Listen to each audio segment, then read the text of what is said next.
All right, all right, all right. So this is different. Why is it different? Because Steve and I have really looked at the last year after 50 some odd recordings, interviews on narrative, and said, what is the purpose? What is the why? What is it that we are actually doing? And we wanted to get on here to be able to show and share some of the elements that we have been discussing on the direction of the company. What is the future going to hold for the company? What are we going to do with narrative as a not just a company itself, but really how are we going to give back and what are we going to do to impact, and really why should you listen? Why should you follow along? Why should you follow any of our social channels? So again, we're doing things differently, and we want to do things differently because we want to create the true narrative, and that's the whole vision of what we're accomplishing is how do we craft and write the narrative of our lives. And again, that's why we do things different. So that's my introduction for an odd kind of an interesting thing. And we're on here. Steve is the founder. I've been here. You probably heard me quite a bit now if you've been following. So glad to have you back. I'll let you kind of take anything else, and Yeah. then we'll share some slides and things of what's happening. No, I'm excited just to kind of dive into, what we're doing and why we're doing it because, people ask a lot of people great feedback from the podcast and all the stories that we're doing. Uh, but there's a lot more to that, so we're just going to kind of, what do they say? Unpeel the onion, kind of show a few more layers to what's going on in the background and why we're doing the things we're doing and what we're working on. So I'm excited about that. Yeah, so I'm going to go ahead and share the screen right away.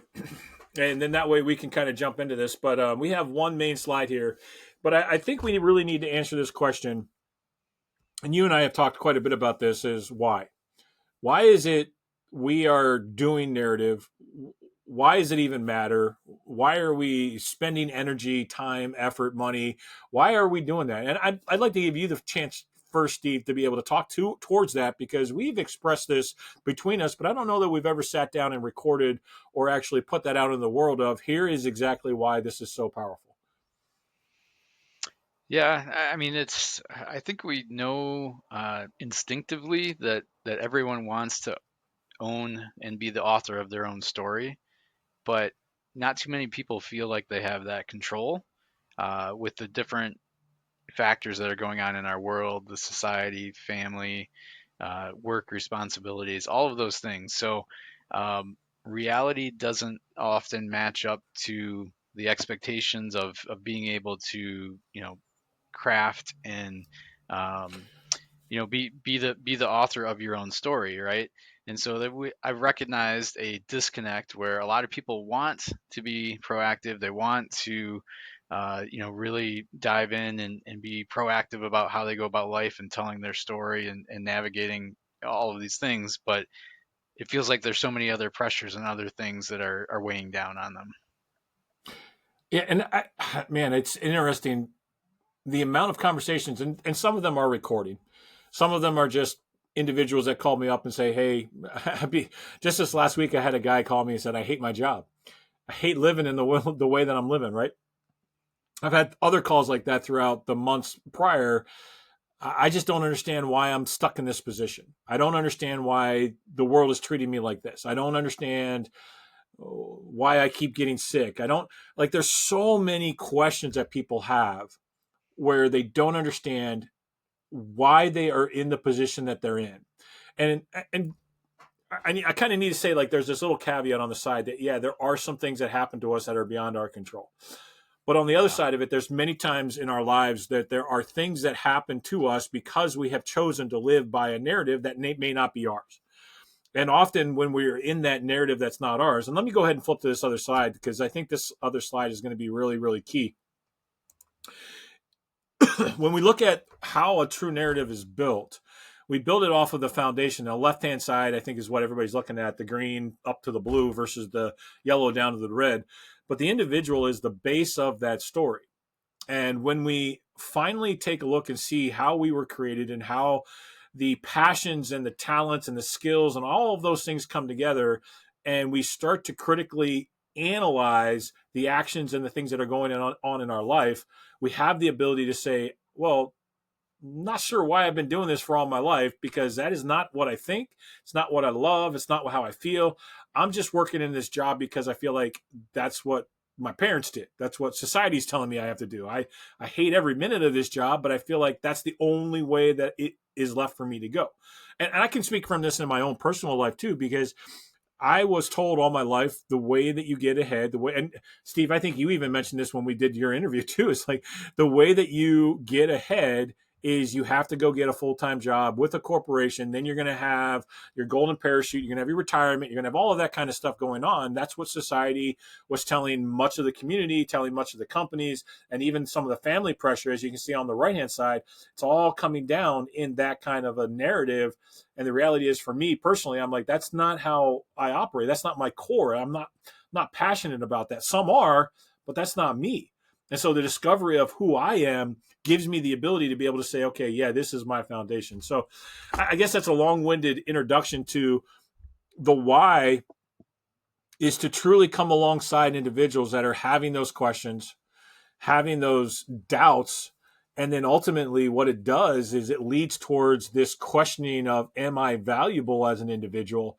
Do I have any worth as an individual? Am I contributing to whatever family, organization, society, whatever? Am I able to contribute to that?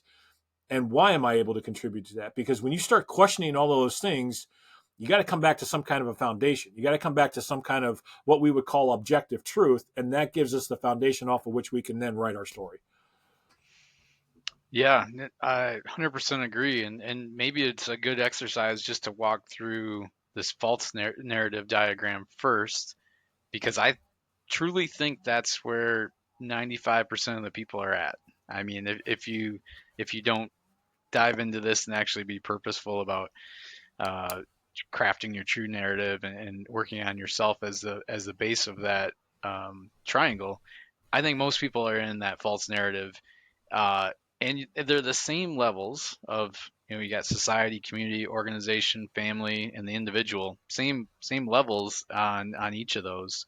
But what we've done in our culture, I guess, is we've elevated society to the top. So you got the weight of the world, you got society raining down on you, telling you what to do, which kind of drives you into the community that you're going to be involved in, because you're supposed to do this or you're supposed to do that. You're supposed to go to college and then you're supposed to get a job, right? So then you're down into organization. Now you're in a company culture, or an organizational culture, and then on top of that, you also have family that has dictates what you're supposed to do on your days off. So you got your job telling you what to do Monday through Friday, potentially. You got your family dictating what you do on any of your free time, and then somewhere down there is that individual that really has four layers of the weight of the world on their shoulders, and really on that just that point, right? That you got that small little sliver of the individual saying, this is who I am, or this is what I want to do or should do, and it's completely upside down. So I mean, I think that's the first thing to point out is, I think that's where we're at, the reality of where we're at right now. I completely agree, and would add one more thing, because sometimes when we look at this stuff, we say it's a false narrative. I don't want to imply that it's a bad thing. And I don't want to imply that everything that we're doing is necessarily wrong. It's just maybe not the way that you should be living. So, for example, education. This is a big one. Society says that we have to have the highest level of education that we possibly can have. That then leads into the community, and in our communities, we look at people that have higher degrees as more respected. Same thing with organizations. Companies look and they say, well, do you have your GED? Do you have a master's degree? Do you have a BA? Well, they all assess things based on an education. Family, in order to be able to please your family, like, well, you got to go to college. You got to actually have a higher education of some sort. The reality is education's not been around that long. It really has only become a thing in the last several decades. As prior, many of the inventors, many of those that founded this country, many of the people that were what we would call pre the educational thing, they didn't even have more than a seventh grade education. And then they were yet able to read and write and think critically through all of that. So I'm not saying education is wrong, and I please don't take it that way, because I think we should all be continuing to educate ourselves. And whether that is through podcast or reading or digesting information, we need to continue our education, but under what structure? Because too often, and we've seen this even with the boom with the homeschooling and some of the charter schools, is too often we institutionalize education and put it into one form and say everybody has to learn just this one way. And the reality is, I was not a good student. I was a horrible student. I don't learn sitting in a classroom being able to actually take note. I just don't memorize facts very well. But if you sit down and show me and I walk through it and I actually do it for myself, then I can learn. Then I can figure that out. It's just my mind works differently than what, for example, my sister. My sister is a grade A type student where she can memorize facts and she comes through and she just thinks that way. It's not bad. It's just we are different. And yet the narrative that's being, I guess, perpetuated or spoken down through these channels that we're talking about here is you have to have this education. That's just one example of probably 100 that we could do. And we even have recordings from people that said, well, that was what my parents said that I needed to do. I needed to get that education. I needed to go to school. I needed to, well, the reality is I didn't fit in that. That was not who I was. And so I was basically a fish trying to climb trees. It's just, it did not work out that way. And again, we could come up with a lot of different types of things like this. Yeah, there's a lot of different scenarios, so that education one is just a good one to think through.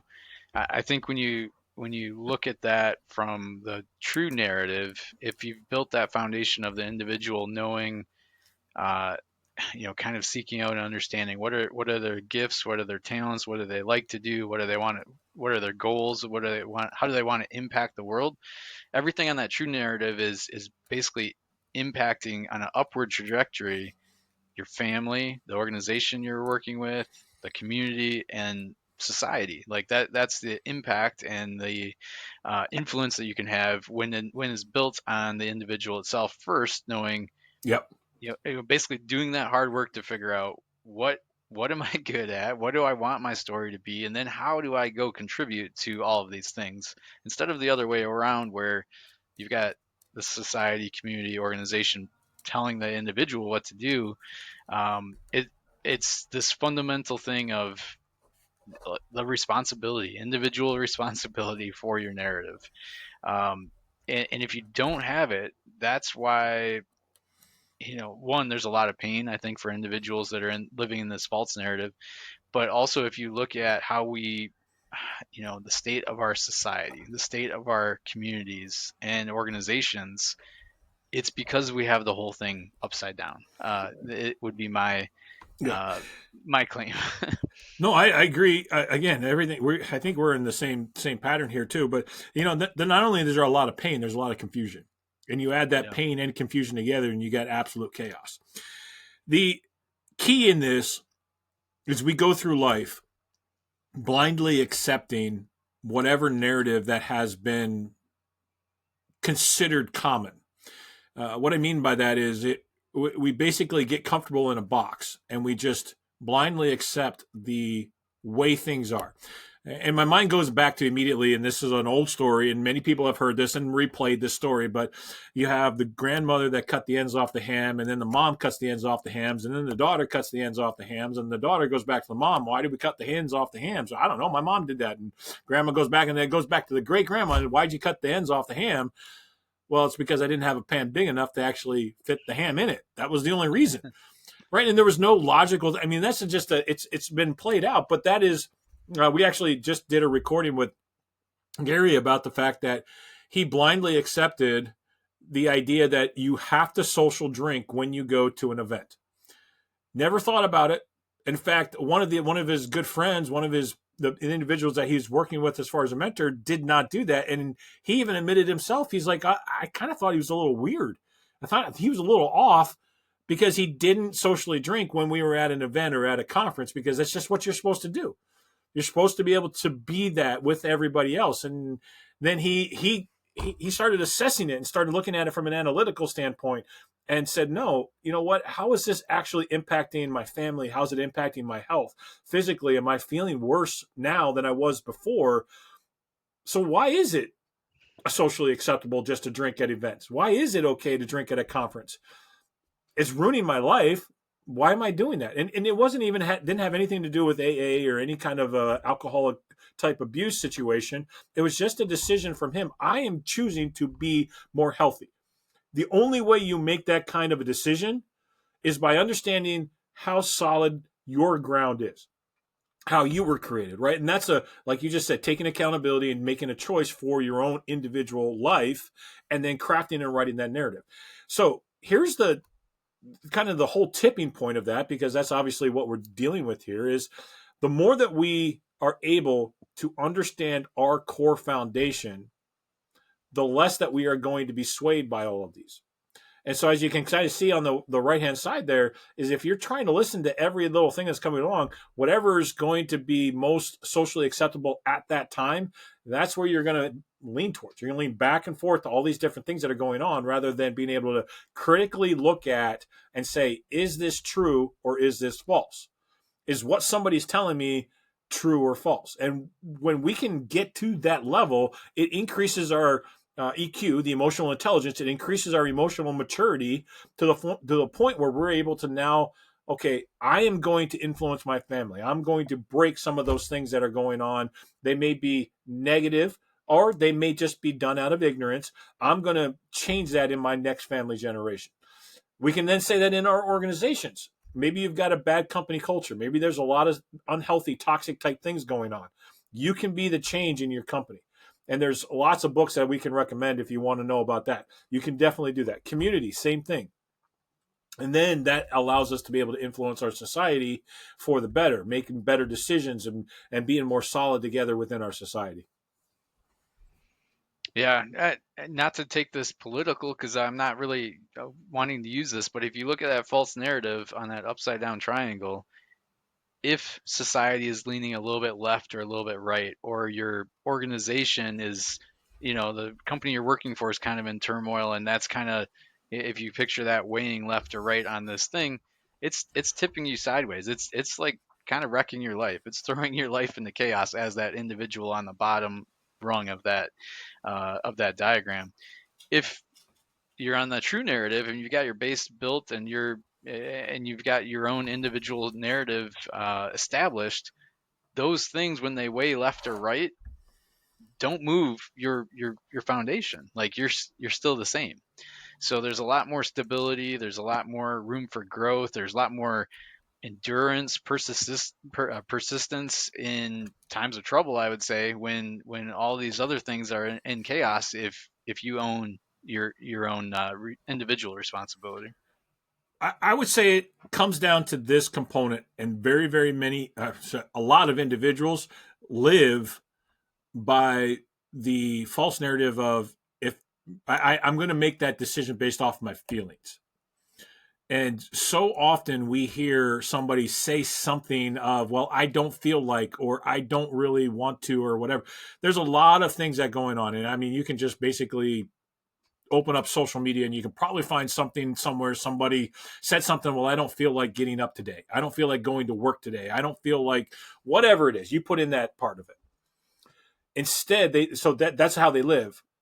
Instead, what we should be doing is living by decisive actions that are going to make us become stronger. Greg, one of the guys that we interviewed, and I won't be able to quote him exactly, but it was something to the effect of, the more that we embrace the struggle, the more that we discipline ourselves and become stronger, the easier things are in life. And what he meant by that was, the easier the challenges that we can't control, and whether that is a sickness in the family, or whether that's a death in the family, or a loss of a job, or some economical crisis, or whatever that is, when we choose the discipline first and we live off of an action and we choose to go into the hard areas, that makes all of those other things that are going to be outside of our control easier to handle. We are now more of a solid, stable individual. So the questions that people are asking, right? Why am I in this position? How did I ever get in here? What's going on? All of those things that are going on in people's brains happen most often because they haven't taken the time to sit down and analyze, how am I living my life? How am I choosing to live my life? It's just done by feelings or by a narrative that somebody else is just pretty much speaking to you every day. Yeah. And there's a lot to this. Like we're kind of talking through this Yeah, concept in 30 minutes here or whatever we have today, and you're right. There's people that feel stuck. They don't really understand why they're in the place that they are. They want to change. They want to have positive impact. Um, but it takes work to dive into understanding those influences of your story and then kind of flipping that upside down and building it from the base up. Um, so I know we're working towards a lot of things to support that. I mean, we've got courses under development. We've got, obviously more podcasts every week. They're coming out to be able to hear somebody else's story, and we're trying to build community around people that want to kind of flip that false narrative into a right. positive narrative. People So that are ready for the change. And there's a lot of individuals, especially those listening. You're the one. You're the one that's ready for the change. And sometimes it comes down to, I see people in two categories. One is they've already got through some of the hard stuff and they started figuring it out and they just want to be around like-minded people. And it's really hard sometimes to find like-minded people in today's world. So many people are comfortable in the box. So many people have just blindly accepted whatever and they don't critically think. So they want to be around like-minded people. That's why we created Discord. We have channels for that. Love to have you guys. If you don't know where that's at, you can go to our website. You can connect that way or send us emails. We will definitely get you connected with like-minded people. Second thing, though, is individuals that are like, yeah, I like what you're saying. Let's say I'm on the bottom rung of life right now and I'm frustrated with, you fill in whatever blank it is, family, job, organization, community, society, I don't care. Whatever you fill in, you're frustrated with that and you don't know where to start. That's where the course comes into play because we've walked through this multiple times. We've done some small groups with individuals. We've actually had a men's conference where we actually brought in several people that were working on some of these key elements. And the core is to be able to say, how do you, and this is what we want to give to you, and this is where the courses are coming into place. How do you get started? Where is that first step? Because sometimes this is way overwhelming, especially when you're in the middle of it. Like I am desperately looking for a difference, but I don't know where to go. I don't know who to trust. I don't know what to even start on. And when I tell you this is an actual true story of an individual that I was working with. He said that I feel like I'm in a dark room. There are no lights, and I have no idea where the exit is. I don't even know which direction to take the first step. I have no idea where to go right at this exact moment. I'm so frustrated, so blinded by everything that I don't even know. I don't even know up from down. It's like I'm drowning in a dark ocean and I can't even see the top from the bottom. I don't know which way to swim, which way to move. And that's why when we look at these courses, we want to start with the first step of creating and developing. And there's a lot of stuff that we're not going into here, but we want to start with that first step of how do you get that solid foundation and being confident in who you are and how you were created. yeah, absolutely. And I think there's a lot of people like that person you were just talking about that are feeling stuck. They're feeling like they're in that dark um, that dark room with not knowing the next step. And really this is why we're doing what we're doing. So I think we've outlined the problem pretty well. Um, and these are the things that we're trying to build something that's going to positively influence those people that are stuck, Yep. and others that have kind of come through it but are looking for the right community to go to the next level even, right? I mean, this is not a like one-time thing. You don't just like, oh, I figured out my story. That was last week. I'm good. I figured out my narrative. Um, it's something that you're writing every day. You're building it every day. So, yeah, that's really what we're working on. Yeah, I would say this. Let's just go ahead and end it here. But for those listening, make sure you're connecting with us because we do want to be able to help out. And if something we said really is resonating with you, we want to talk. If it means sending us an email, I'm willing to give 15, 20, 30 minutes to anybody that wants to just kind of talk stuff out. And I'll even give out my cell phone number. I'm not going to do it online here, but if you just message us, then I know you're serious. And then that way I know I'll give out my cell phone number at that point in time when we can have a conversation. So until next time, again, we got lots of other interviews that are going to be coming up. Steve and I are going to go into more depth about some of these things. We're going to also be giving out some access to some of our other presentations and some other ways to be able to do that. But we'd love to talk to you about how this can change your life as well as those around you. Thanks.